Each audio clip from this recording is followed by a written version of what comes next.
a gente pode articular a atuação das entidades intervenientes. Né? Tem uma série de outras competências, mas eu destaco aqui esse primeiro item, né, como isso da minha fala. E creio que isso serve como pano de fundo para as discussões que nós fomos tendo, fomos desenvolvendo aqui no comitê com relação à questão da saúde ambiental. Né? No dado momento, nós entendemos que seria útil, seria positivo no comitê que tivéssemos uma política de saúde ambiental. Né? Isso derivou de uma visão de que havia uma linha de trabalho do comitê definindo outras políticas. Né? Então, o comitê tem uma política específica para o tema da proteção de mananciais, tem uma política específica, né, sobre como atuar, como que ele se articula para a questão da educação ambiental, tem uma política específica para a questão do monitoramento de recursos hídricos, né? E nós nos vimos nessa discussão, inclusive com a CTSAM, numa definição, numa sobreposição sobre onde começa o campo dos recursos hídricos, onde termina o campo de saneamento e vice-versa. A gente entendeu que seria útil, positivo, fazer uma delimitação em uma política que fosse deliberada pelos comitês. Né?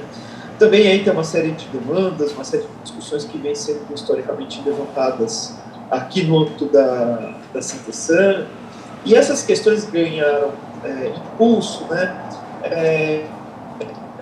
Impulso expressivo nos últimos, eu diria que na última década praticamente, com novidades na forma de atuação dos comitês. Essas novidades foram a criação de planos de aplicação plurianual, né, um planejamento orçamentário detalhado sobre como aplicar os recursos arrecadados com a cobrança pelo uso dos recursos hídricos, e também de 2014, 2015 em diante, entendendo mais esse contexto da crise hídrica e sempre nos fazendo a pergunta o que devemos fazer para atenuar ou para minimizar essas circunstâncias de crise que devem cada vez mais se intensificar.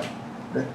Também é necessário lembrar que o comitê teve uma série de experiências conduzindo uma série de projetos piloto de planos de segurança da água. Foi um pouquinho depois da crise hídrica, se iniciaram aí uma série de pilotos de plano de segurança da água, e eu diria até que em decorrência desses pilotos e em decorrência também das discussões políticas, nós desenvolvemos o guia que foi mencionado anteriormente.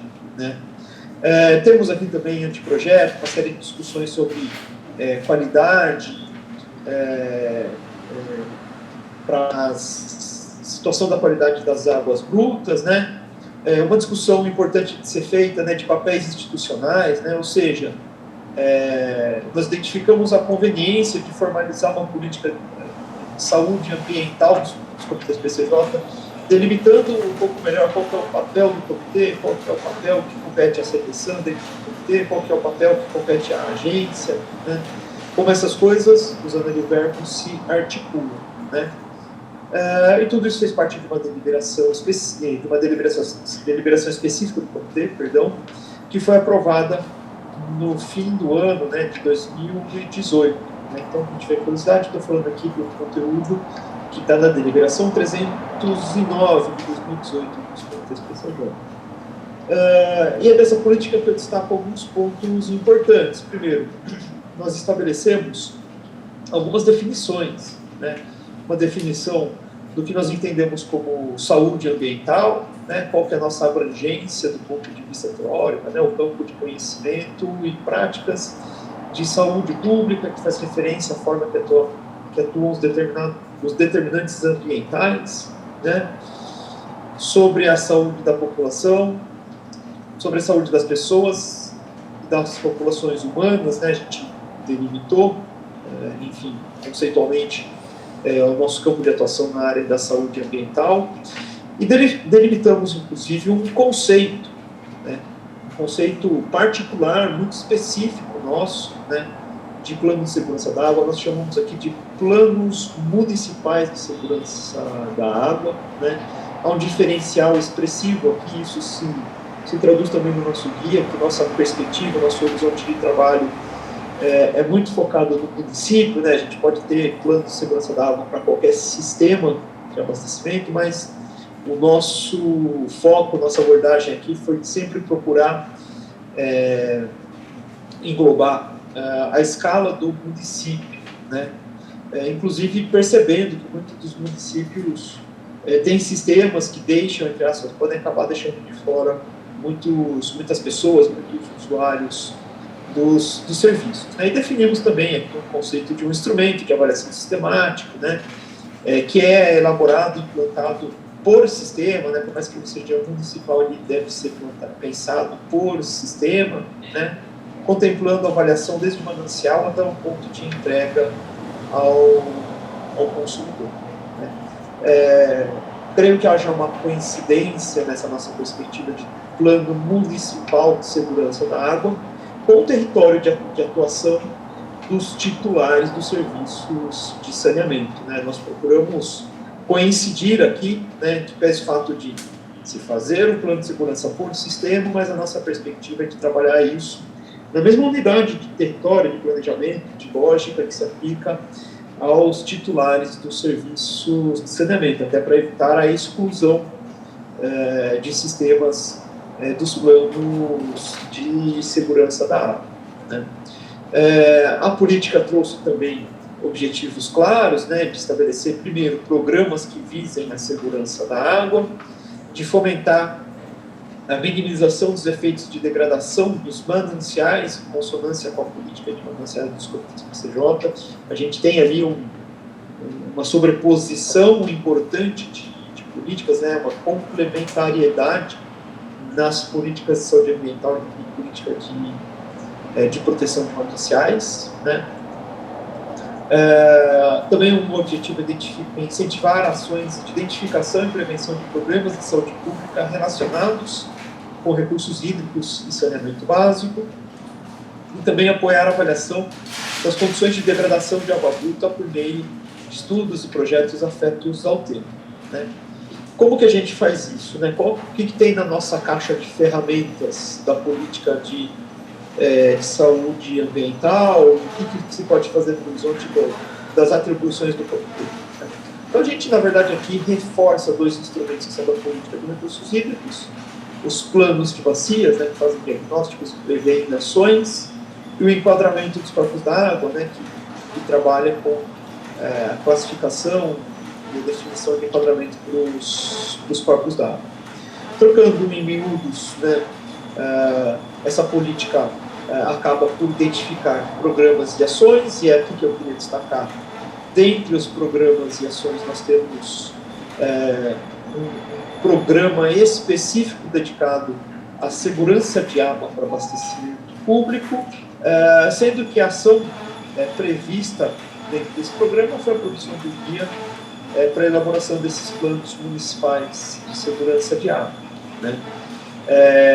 Também temos programas dedicados à questão de qualidade de água, onde nós temos hoje a ação decorrendo em consonância com a CTSAN, né, de avaliação das condições de qualidade de água bruta para fins de abastecimento público, né? E também aí um programa com uma série de ações focadas no tema das capacitações, né, que vão desde a utilização do guia, em certa medida, um termo de referência para desenvolvimento do PSA, é uma ajuda no sentido de utilização do guia, capacitações sobre condições de qualidade de água bruta, né, e gestão da qualidade, focando na questão dos laboratórios, né. Então, esse é o nosso conteúdo programático que progressivamente a gente vai executando, né. A gente, de 2018 para cá, nós elaboramos o guia, estamos trabalhando no tema da qualidade, estamos discutindo capacitações, né. E queria fechar aqui minha análise, né, destacado o tema, o papel que tem os planos de segurança da água no contexto da política, né, falando um pouco da história da política. A gente fecha lembrando aí as competências, né, o que cabe a cada um dos atores fazer nesse contexto da política de saúde ambiental, né. Então a gente definiu um papel geral para os comitês do CJ, né, que tenha o papel de fomentar parcerias com as instituições públicas e privadas, né. Acho que aqui há uma visão de se obter apoio, né, e angariar recursos necessários para executar as ações previstas nos programas dessa política, né. Obviamente que a implementação de ação demanda recursos, né, recursos financeiros, recursos humanos. O comitê tem a sua parcela de dedicação para isso, mas está registrada aqui uma ansiedade, uma perspectiva de que a gente consiga também obter recursos e apoios externos, né, que a gente consigamos nos articular para implantar essa política, né. Falando especificamente dos recursos que o comitê tem controle, né, no caso da cobrança, o comitê tem uma competência de aplicar, de decidir como que vai ser a aplicação dos recursos, né, para atender as ações, através dos seus planos de aplicação, né. E também está previsto uma competência, isso é uma discussão que a gente sempre tem, de articulação, né, dessa instância de atuação na área de recursos hídricos com o setor de saneamento, né. Muito especificamente, né, para além dos operadores de saneamento, com as agências reguladoras de saneamento básico, também órgãos geradores de informação de interesse para a segurança da água, né. Então, mais uma vez, um papel de articulação. Desenhamos também o papel da CTSAN, a quem competirá propor, né, lá no momento de elaboração, revisão dos planos, né, de propor a inclusão das ações no planejamento dos comitês PCJ, né, sendo que finalmente compete à agência, né, enquanto órgão, pode-se dizer, o braço executivo do comitê, uma vez articulado, uma vez incluído, previsto o recurso, a agência compete contratar projetos que estejam previstos dentro da programação, né. Então, em certa medida, é o que nós fizemos com os guias de segurança, com o guia de Plano Municipal de Segurança da Água, né. A gente discutiu, o comitê deliberou um recurso para isso, né, mediante a proposta, a discussão da CTSAN, e a agência contratou a execução, né. É o que estamos fazendo com a questão dos estudos de qualidade de água, e acho que é o ciclo geral que a gente tem para a implantação dessa nossa política, né. Encerro aqui minha fala, colocando aqui à disposição e destacando, né, esse fato de que nós precisamos de uma atuação que seja ordenada, e mais do que ordenada, coordenada. E estamos organizados para executar isso através de uma política, no caso da CTSAN, está com as ações da política de saúde ambiental. Obrigado, Léo. Suas palavras foram claríssimas, né? Léo resumiu muito as etapas que nós já passamos, e aqui os novos desafios que vem aí, né, Léo? E é isso aí. Alguém tem alguma pergunta para fazer para o Léo? Temos aí?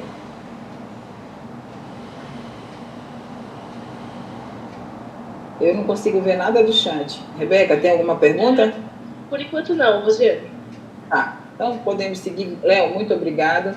E é isso, né? Nós, só reforçando o que o Léo falou, é importantíssimo a gente pensar no Plano Municipal de Segurança da Água, no olhar desse território, da competência, né, do sistema de abastecimento de água. E aqui eu coloco um alerta para aquele sistema de abastecimento de água que estão só olhando a área urbana. Olhem nos seus planos municipais de segurança da água o abastecimento também que você faz na área rural, né? Isso aí é um, né, alerta aí para começar a pensarmos assim.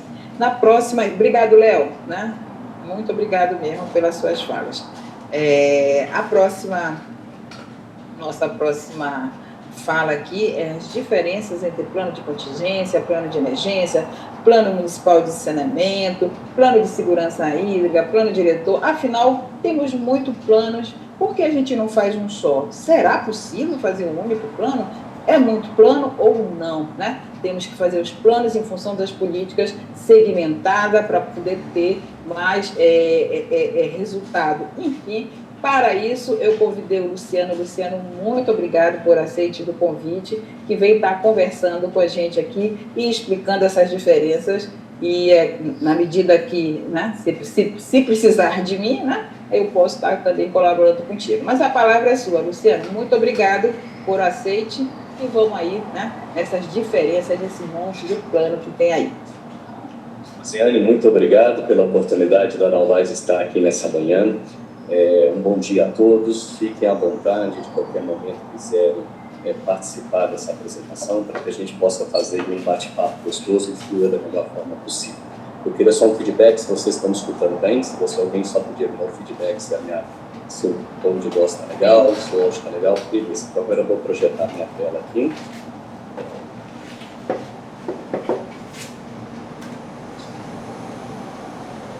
Visualizam minha tela? Feedback também, por favor. Quando eu passo aí, está passando para vocês? Tá. Então tá. Então, conforme a Rosiane já apresentou, nós vamos estar falando os diferentes tipos de planos, né? E é importante a gente falar que tem a ver um plano. Plano tem planejamento, né? Então, se a gente fala de planejamento, e é muito interessante, a gente tem que estudar a nossa cultura, que é a cultura do país que a gente vive, né?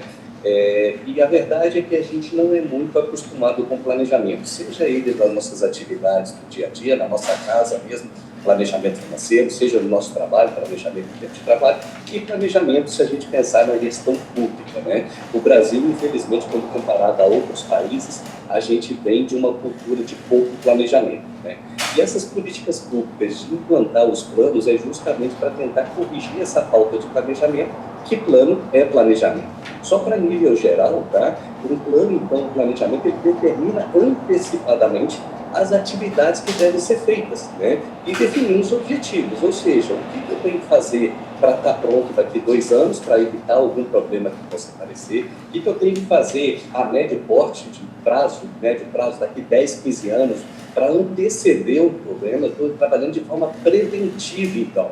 Eu não quero ficar trabalhando de forma de ficar corrigindo os problemas. Então, planejamento é isso. Eu vou anteceder os problemas para que, quando ele vier aparecer, eu já ter feito a ação. E qual tipo de ação? É isso que é o planejamento e a gestão pública, de certa forma, os planos pedem para ser feito.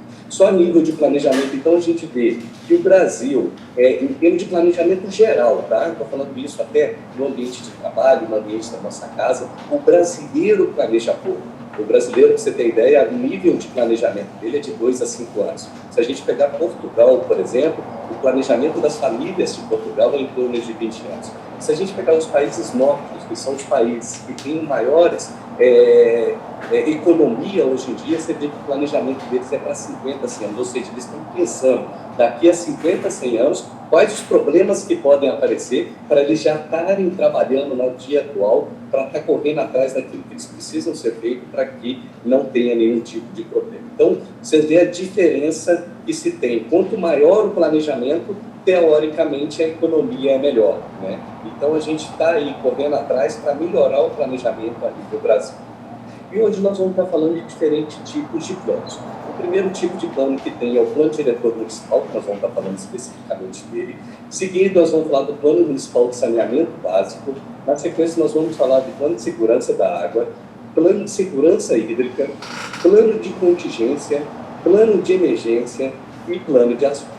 Então, todos esses planos nós vamos decorrer um pouquinho hoje na apresentação, falar superficialmente de cada um, para entender as principais diferenças que se tem, qual é o foco de cada um, o que um importa com o outro. É lógico que vários planos vão se conversar e precisam se conversar, e nós vamos estar falando aqui que etapa que esses planos se complementam e se conversam e qual é o foco de cada um.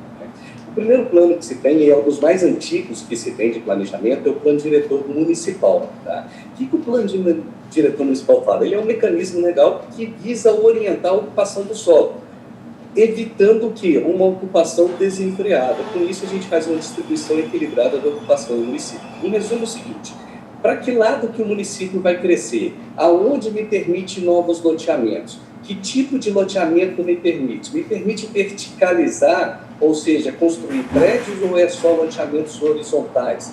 Por quê? As rodovias, os acessos, o arruamento permite chegar a pessoas, não permite chegar a pessoas? Então, o tráfego da cidade vai comportar esse crescimento populacional numa determinada região. Então, ele define, o plano diretor municipal, define o uso e ocupação do solo. Qual é o tamanho da área urbana? O que se pode na área rural? O que é uma zona de recreação? O que é uma zona de lazer? O que é uma zona de uso misto? Aqui só permite comercial, aqui só permite construções populares, ou seja, ele vai definir o que pode construir em cada parte do município. Aí eu vou trazer aqui um exemplo para vocês. Quando eu passo meu mouse aqui, eu espero que vocês visualizem. Isso aqui é um exemplo de um município que a Novais, há 12 anos, já é lá consultora, e a gente tem aqui a linha vermelha que traçava o plano diretor do município de 2010 como sendo a área urbana do município. Tá? Aí mudou o plano diretor, porque ele vai sendo atualizado ao longo do tempo, e o plano diretor de 2015, essa área que está amarelinha, essa área que está amarelinha, essa área que está laranja e essa área que está amarelinha, começou a falar o seguinte, ó, a mancha urbana agora, essas áreas que eu acabei de mostrar, também passa a ser área urbana. Ou seja, antes não era permitido construções de residências nem prédios e agora pode ser construído prédios. Então você vê que em 5 anos teve uma alteração de uso e ocupação do solo. E aí em 2020, a mancha, a linha vermelha continua sendo o plano diretor de 2010, ou seja, em 2020 foi mudado o plano diretor, tudo que está de amarelinho agora, tudo que está de amarelinho e de laranjinha fora da área listradas de vermelho, mostrou que agora pode ser construída casas em todas essas regiões. Então você vê que em 10 anos o plano diretor é dinâmico, a cidade vai crescendo, para que lado que a cidade vai crescer, aonde pode ocupar, teve essa alteração de 10 anos. Então reparem o seguinte, o que isso tem a ver com abastecimento de água, esgotamento sanitário, por exemplo? Essas áreas podem agora ser ocupadas. Antes elas não podiam ser ocupadas para loteamentos ou uma ocupação significativa de pessoas. Ao poder ser ocupadas, o mercado imobiliário agora pode implantar empreendimentos verticais e empreendimentos horizontais. Com isso eu tenho que levar a infraestrutura de água, porque ali vai morar pessoas. Por isso nós temos que coletar o esgotamento sanitário dessas regiões. Então você vê que o plano diretor, ele é a raiz principal, o uso e ocupação do solo é a raiz principal para subsidiar depois o plano de saneamento que nós vamos estar falando. Porque ali vai estar me mostrando aonde a cidade pode crescer, aonde ela pode ser ocupada e isso como eu tenho que levar a infraestrutura de água, como eu tenho que levar a infraestrutura de esgoto. Então você vê que em 10 anos o uso e ocupação do solo teve uma alteração significativa nesse município que faz necessidade de um planejamento para que, na hora que sair empreendimentos imobiliários aí, não impactem infraestruturas existentes. Por exemplo, a estação de tratamento de água do município suporta atender essas regiões? O corpo hídrico que se tem nessa região suporta essa ampliação de crescimento populacional? Como que eu vou levar a água até lá? Eu vou perfurar um poço naquela região ou eu vou ter que construir uma estação, ampliar a estação de tratamento de água que eu tenho hoje e levar uma adutora que tem lá? Para isso eu tenho que fazer um reservatório lá. E o esgotamento sanitário? Nós vamos com uma estação de tratamento de esgoto nessa localidade ou nós vamos implantar elevatório e coletores e trazer isso até a estação de tratamento de esgoto atual? A estação de tratamento de esgoto atual permite esse crescimento ou não permite esse crescimento? O corpo receptor que vai receber esse esgoto tratado permite autodepuração ou não permite autodepuração? Então, veja bem, nós com isso conseguimos trabalhar antes dos empreendimentos surgirem. Por isso que vem o plano. Então, se tiver ocupada essa região, qual é a demanda que vai ter de água, qual vai ser a demanda que vai ter de esgoto e assim por diante. Então, aqui, nesse momento, o plano diretor municipal, ele só define o uso e ocupação do solo. O próximo plano diretor que nós vamos falar, que é o Plano Municipal de Saneamento, aí nós vamos ver, para permitir esse uso e ocupação do solo com residências, quais são essas infraestruturas que nós temos que levar para lá. Os planos se conversam? Totalmente se conversam. Qual é a função de cada um? Totalmente diferente. Então, o plano diretor, ele permite avaliar qual o tipo de uso e ocupação do solo. O plano de saneamento, que nós vamos estar falando na sequência, a partir do momento que permite o uso e ocupação do solo, quais infraestruturas de água, esgoto, drenagem, resíduos sólidos, que nós vamos estar falando, são 4 modos, que eu preciso levar para essa determinada região. Aqui a gente traz um mapa comparativo Porque você percebe claramente a mancha que está aqui nesse município de 2015, então aqui era baseado em 2015 e aqui 2020, 5 anos de um plano diretor para outro, plano diretor de uso e ocupação do solo. Tá? Repare que a mancha que está em roxo era uma área que era somente indústria, tá? E agora essa mancha que estava aqui onde eu estou passando o mouse, agora passa a ser residencial. Olha o tamanho que permitiu o residencial numa região que era permitido somente indústria. Então você vê que a infraestrutura que eu passo agora a ter que levar de água e de esgoto começa a mudar totalmente. Repare também a região de expansão urbana. O que é região de expansão urbana? No caso desse plano diretor, ele permite o uso e ocupação com residências em áreas de expansão urbana, só com limitações maiores do que quando considerado na área urbana.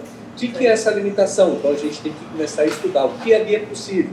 Já é chácara, já não é? Que tamanho seria? Terreno de 1.000 metros quadrados? Se for terreno de 1.000 metros quadrados, o que eu preciso levar de infraestrutura para toda essa região? Tá? Então, o plano diretor, para a gente bater o martelo, o plano diretor municipal define o uso e ocupação do solo. Entra no segundo plano, tá? Que é o Plano Municipal de Saneamento Básico, que surgiu baseado na Lei Federal 11.445 de 2007, que define que todo município precisa ter o seu planejamento nas 4 áreas que compõem o saneamento. Quais são as 4 áreas que compõem o saneamento? Abastecimento de água, né? Levar água com qualidade e quantidade suficiente. Drenagem pluvial, que é os eventos de chuvas, que a gente deve coletar e afastar essa água de chuva para evitar inundações. Esgotamento sanitário, como que esse crescimento populacional, como que vai as infraestruturas que eu preciso coletar, afastar e tratar o esgoto sanitário do município. E a parte de resíduos sólidos, que é vulgarmente chamado de lixo, né? Como que eu devo coletar todos os tipos de resíduos sólidos gerados no município, como que eu tenho que transportar isso para ter uma disposição final e como que eu tenho que fazer essa disposição final de forma adequada.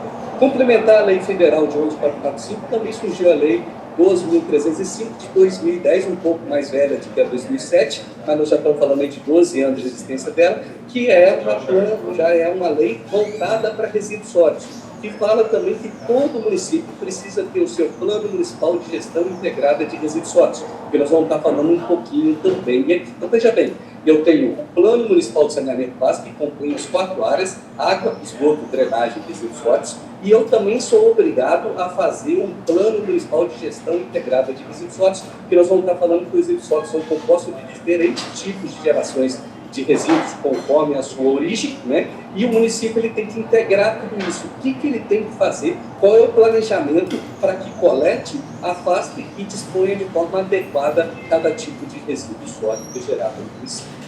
Então, qual é o objetivo que se tem num plano municipal de saneamento básico? A primeira coisa é realizar o diagnóstico. Diagnóstico de quê? De todas as infraestruturas que existem no município, de abastecimento de água, esgotamento sanitário, drenagem pluvial e resíduos sólidos. Como é feito, então, na parte de abastecimento de água, desde a captação, desde o tratamento, como que é feito a reservação, a distribuição, é feito um diagnóstico de tudo isso. Para quê? Baseado nesse diagnóstico, vai levantar os problemas que se tem no município e é feito prognóstico, onde que define as propostas de intervenções. Ou seja, num horizonte de projeto, que é outra coisa que é importante desejar, claro que o Plano Municipal de Saneamento trabalha com um horizonte de projeto, normalmente de 20 anos e 30 anos, ou seja, daqui 20 anos ou daqui 30 anos, baseado no diagnóstico atual e baseado no que a cidade vai crescer, quais as intervenções que eu tenho que fazer para os 4 áreas, abastecimento de água, esgotamento sanitário, drenagem pluvial e resíduos sólidos, né? E, além disso, quanto que vai custar, né?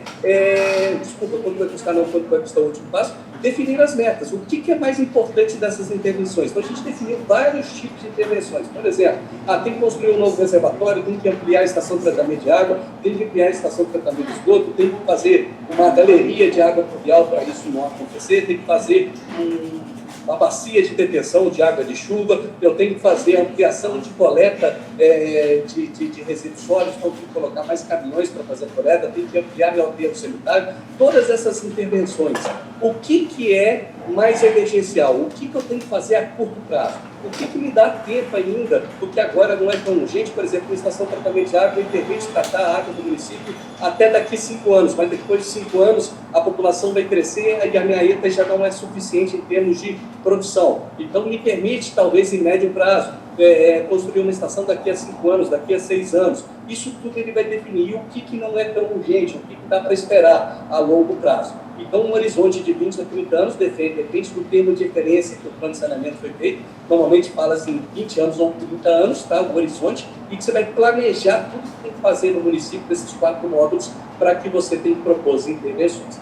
Baseado nisso, é feito, então, uma noção de estimativa de preço. Quanto que vai custar uma ampliação de Marieta, quanto vai ampliar o aterro sanitário, quanto que vai custar o aterro sanitário, quanto que vai custar aquela galeria pluvial para evitar alagamentos, quanto que vai custar a ampliação de uma estação de tratamento de esgoto. Então, essa programação financeira também é definida no plano de saneamento, para que os gestores tenham noção de quanto vai custar e de que forma que ele tem que organizar para buscar aquele recurso, seja através da tarifa, seja através de dinheiro do governo do estado, do governo federal, seja através de parcerias público-privadas, seja através de concessões, ou seja, ele tem que buscar recursos financeiros para agir naquelas ações que o plano de saneamento está fazendo. E qual é o legal do plano de saneamento? Repara que ele não é um documento político, ele é um documento técnico. Então, ele define no horizonte de 20 a 30 anos o que o município tem que fazer. E o legal é que muda gestor, muda prefeito, ele tem que seguir o planejamento, porque esse plano ele vira lei. Como o plano diretor municipal que eu falei anteriormente, também vira uma lei. Esse plano diretor de saneamento também, plano municipal de saneamento, vira também uma lei. Então, se é uma lei, tem que ser seguida, né? Inclusive, esses planos, tanto o plano diretor municipal como o plano municipal de saneamento, ele tem que passar por audiência pública, em que você tem que escutar a população ela participa, inclusive, da elaboração do plano, que tem uma etapa que é o plano de mobilização social, para escutar a população, para ela possa falar, na minha rua o esgoto transborda, na minha rua a água não chega com qualidade em épocas do ano, ela possa participar ali para que isso ajude no diagnóstico e ela possa participar do que vai ser proposto para o município e ela possa palpitar. Então, isso tudo vira uma lei, então, independente do prefeito que entra, esse plano ele tem que ser seguido, né? E uma coisa que se faz no plano municipal de saneamento é a estimativa do crescimento do município, né? Como se faz essa estimativa do crescimento do município? Pega-se o que se tem do passado, baseado nos censos, né? A gente está, graças a Deus, está acabando de sair um novo censo agora, que em virtude da pandemia em 2020 não foi possível fazer outro censo, está sendo feito agora em 2022, eu acredito que no próximo ano a gente já tem resultados aí da população, que trabalha com um projeto para saber como que é essa ampliação do crescimento populacional, a gente precisa dessas informações, né? Pega-se ali o que se passou no passado, né? E faz uma extrapolação para o futuro. E aí você tem vários métodos de estimar de crescimento populacional, que eu não vou entrar aqui especificadamente, mas você começa a ter estados mais conservadores, estados mais ousados de crescimento, começa a analisar os crescimentos de empreendimentos imobiliários, está tendo uma procura de crescimento imobiliário muito grande, a cidade vai estagnar, a cidade tende a ter uma evasão no tempo de vista, que não tem ali um atrativo de emprego muito grande, cidades pequenas passam muito por isso, às vezes não tem um atrativo de emprego grande, e os jovens saem para estudar e não voltem mais, então a população até decresce, e aí você começa a analisar como vai ser esse crescimento do município. Por quê? Baseado nessa população, você começa a definir as intervenções do que precisa acontecer para que você não seja pego de surpresa. Por exemplo, uma estação de tratamento de água daqui a 5 anos não é mais suficiente para tratar a água da cidade, e eu vou esperar acontecer isso para ver que a cidade cresceu, e aí eu me lasquei, não tem mais água, aí eu vou sair correndo para criar uma estação de tratamento. Não.